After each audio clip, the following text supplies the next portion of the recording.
Strikes and more strikes. Is the UK going back to the 1970s? Welcome to Mark and Pete. Here is the thought for this episode. Striking up a conversation. Strike 1. When a union strike stretches your pocket, economic problems soon skyrocket. Strike 2. When negotiations just clash and derail, the whole relationship will simply fail. Strike 3. When both sides are on very sticky wickets, they start to punch one another's tickets. Strike 4. When bruising banter finally hits the buffers, it's a fast track where everyone suffers. Clergyman Pete, why is everyone going on strike? Well, it seems to be just generally over salary, not being paid enough. I know that some companies ended up having a pay cut because of all the lockdowns going on, and there wasn't enough income coming in. Therefore, they ended up having effectively a pay cut. I think the British Airways had a 10% pay cut, which was introduced, and that's may cause a strike there. But generally, salaries are not keeping up with inflation, which is increasing and getting out of control. In fact, it may be an exponential increase as we go forward. Certainly, already people's pay in real terms in various different industries has gone down, and so they don't have enough to live on, Mark. That's why they're going on strike.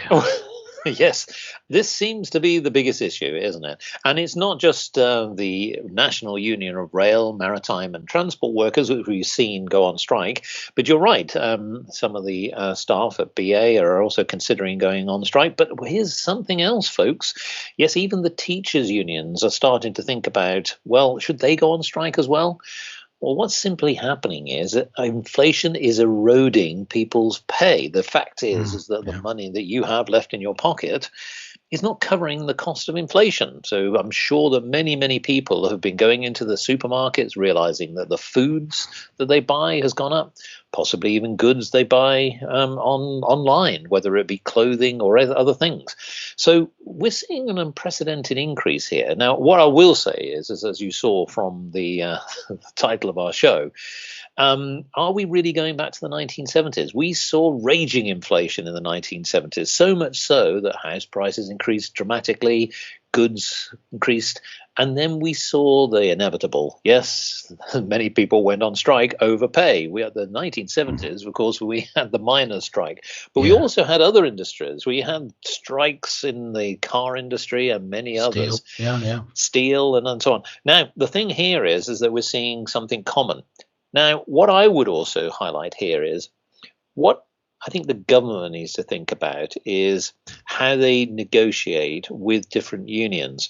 Unions are not as powerful today as they once were in the 1970s, but they are powerful enough to disrupt the economy. We've already seen that, of course, with the RMT. They've disrupted people going on holiday. Businesses haven't been hit, well, I'd say pretty badly, of course, for those trying to travel. I mean, we've even seen the fact that events have been stymied with the fact that people can't travel anymore. And even Glastonbury and many other events, even your little hero, Ed Sheeran, doing concerts. My little hero, yes. People can't get to his concerts. What's the world coming to? Now, here's my thought, Clergyman Pete. Yes. Is it just simply a financial matter? Because let's be honest, the country has a massive debt.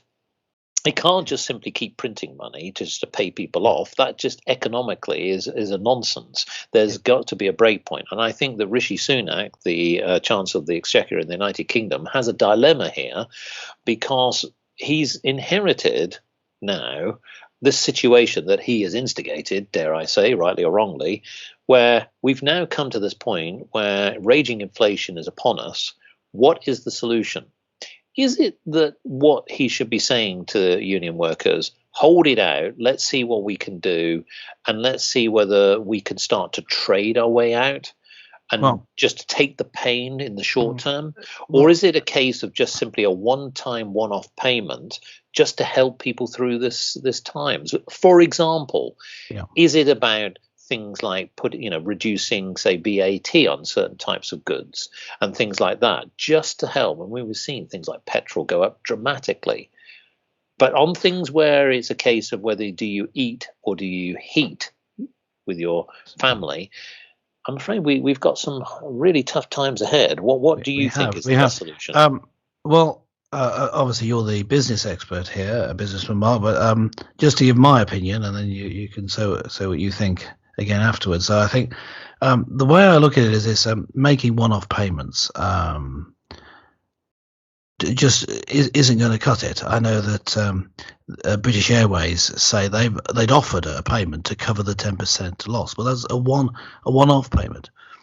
I think these things are made worse by the fact that the bosses in such companies still seem to get their pay increases, and that's rather galling, and it causes. Yes, quite. I think that the striking is not going to achieve anything because there's a real problem there. They really don't have the money to pay.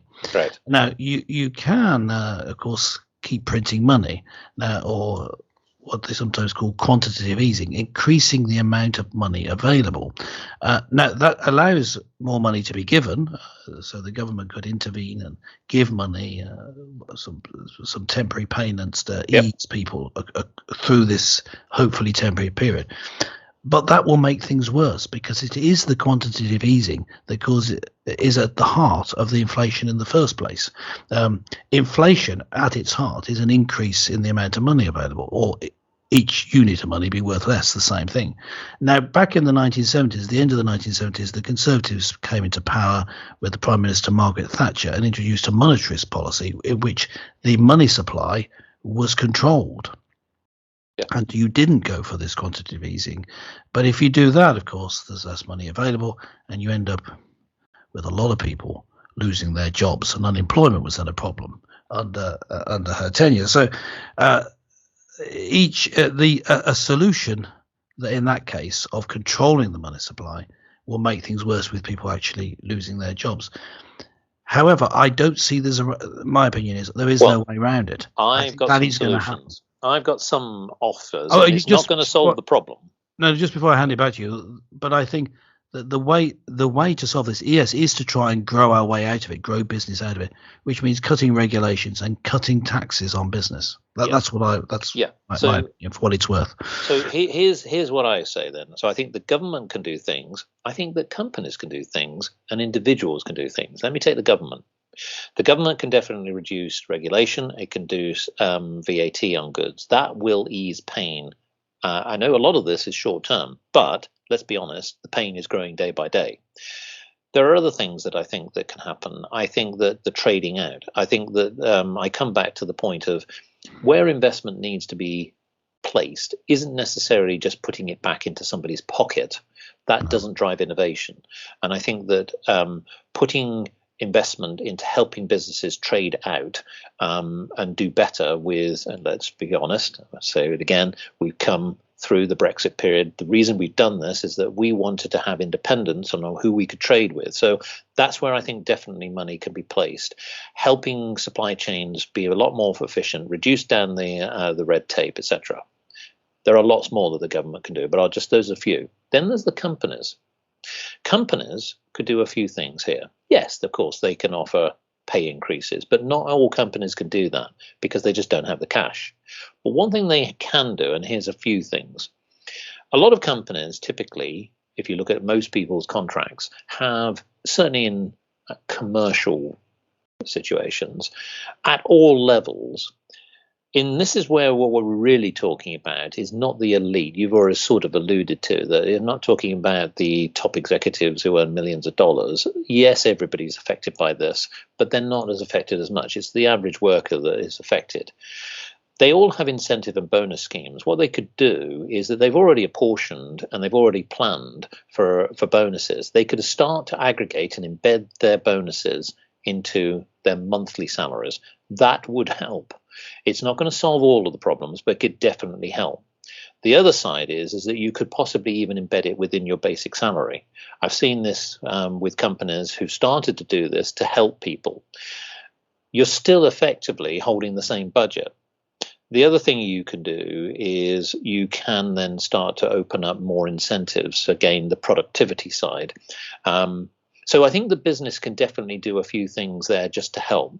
On the individual side, maybe I think, again, this is where it's a case of, do you negotiate? And this is something that has been established. I think that some companies need to work and think better. The idea of saying to individuals in certain situations, in certain sectors with certain duties, they don't need to travel. Meaning that if that means that they can work from home, they're not having to pay the exhaustive, extremely expensive costs of travel, ticket, train fees, which are exorbitant. And one of the biggest hits, as we all know, is fuel. If people are traveling about having to travel to an office when they could easily work from home, that is going to save a lot of money. It also reduces the impact on the environment, folks. That's a side effect. But definitely that would save some outgoing costs. So there are things that both individuals and the companies can do to just help. But the one thing I will say is this. I agree with you, Cousin Pete, is that I think that the businesses need to take greater responsibility and think about, should top executives now be thinking about the money that they're gaining and where their incentives and bonus schemes can be put back into the workforce. And maybe the government themselves can sort of help with a little bit of legislation here in terms of what companies can and cannot do. And I don't want to stifle businesses, but I've already given you a few things that companies can think about. Now, I don't know whether you, from your side, Claire and Pete, what's your view on the idea of people working from home? It's culturally, it works for some people, but it doesn't work for everyone. I mean, what's your view on what you've heard so far? Well, I can see how working from home can work in certain situations. However, I'm coming up at this with my clergyman's hat on. For most people, they need real physical interaction with people, and they if they're not getting it at work, they'll need it somewhere else. So I think the people thrive more when they're able to interact in person. However, if it's better for the job, I think exactly, it's not for everybody. You've got to do that. It's not going to be a blanket policy. Yeah. So in that case, you need to get your social interaction outside of it, and that's where institutions such as the church step in. I think this is a whole cultural response. The church and other community groups need to step up as well to help support people. Not because it's not just financial problems. I mean, there's part of it is supplying food, and my churches have social supermarkets and stuff, but they have also things like a coffee bar and this sort of thing, where they create a community, a place for people to go and interact, which is not expensive. That's the sort of thing that community groups, including churches, should be doing to support people when work is getting them down. I would say minimum wage is another thing that the government could look at, because the pain is happening at the lower end, and that's the other thing that I'm not saying that necessarily it's dramatically increased, but I'm just asking, what do you think that should be done about minimum wage? Well, I think it needs to be raised. Because I think that, again, the government at that lower strata can help people who can't afford, and this is where the key thing is. What we're looking at here is that some people cannot afford to just put the heating on or the lighting on, or even actually pay for food to feed their family, and that's one of the issues. So there are just a few mechanisms that they could put in. It doesn't have to be long term. What we're looking at is getting through this cycle. And I think that those levers that the government could consider today, we talked about the VAT and all the other things, but they would help enormously. Collectively, it would start to open up the economy a bit better. And at the moment, what I'm not seeing is action at that level. The government has the opportunity, has all these levers that it can pull, and I'm seeing things happening very slowly. Many business people I know can also do their own levers and pull things within their own company policy and within their own organizations. But to me, the government can definitely do a lot more. And I think that what we're now seeing is, if that government does not start, or the Conservative government does not start doing it now, come the next couple of months, you will see it getting worse. And there's a number of reasons. The weather is going to change. More people will need to put the heating on. What will also happen is goods are going to continue to happen. If they don't cut VAT or they don't cut red tape, supply chain costs are just going to continue to just grow and grow and grow.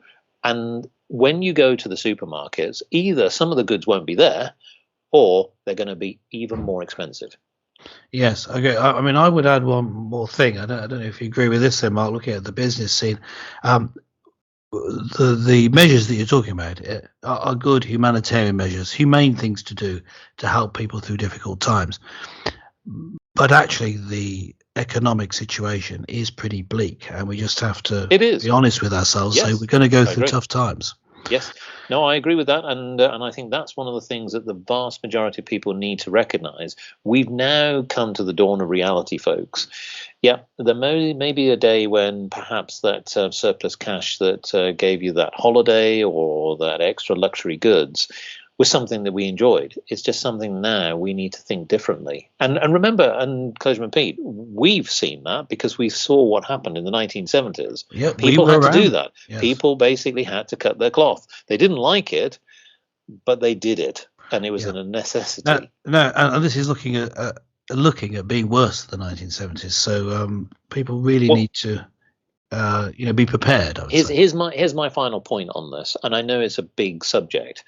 But whether you're the RMT, whether you're whoever, I know that people are complaining because costs are going up. Their money in their pocket is less because they can't use that money to buy things. Goods are going up.